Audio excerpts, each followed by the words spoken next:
Дух лугоў такі, як пахне мёд.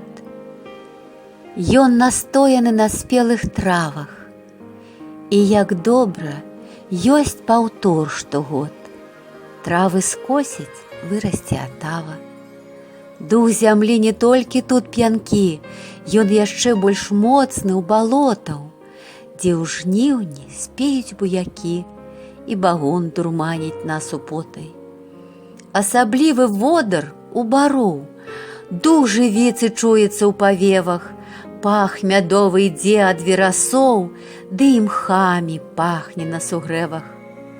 А рачны, азёрны, дзіўны пах то дыхне аерам, то лілеяй.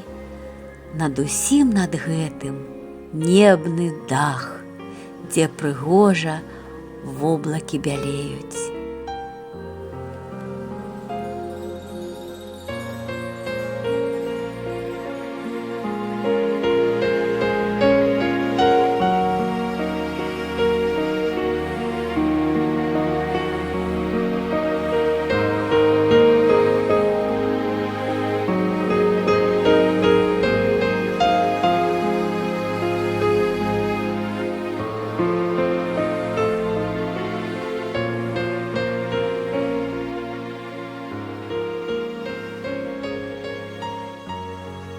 Сабрала лета золата калоссяў, ды адплыло няведама куды. І крочыць зараз пераможна восень, і журавы крычаць сваё курлы. А восень сыпле золатам лістоты, агнём рабін апальваю душу, кудысь імкнецца ўся мая істота. Трывожна.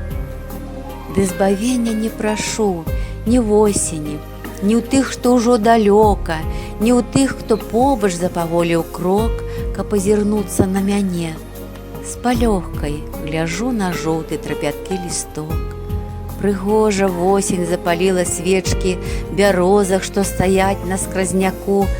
Плывуць аблокі, белыя авечкі. Плыве лісток, што трапіў раку. І я плыву. Куды? Сама не знаю. Як той лісток праз бурны вір вады.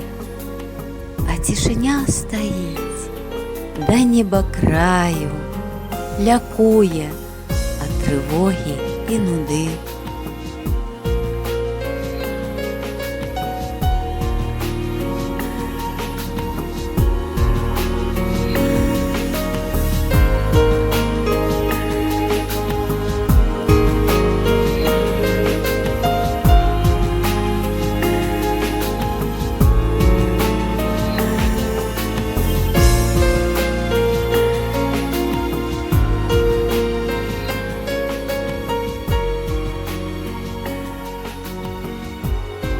Вакол шапочаць і галосіць восень, ішлі нам развітальныя матылы.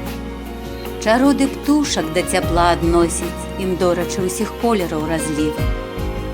Я слухаю ціхоту лістапада, прыйшоўшы ў сад забыта над ракою.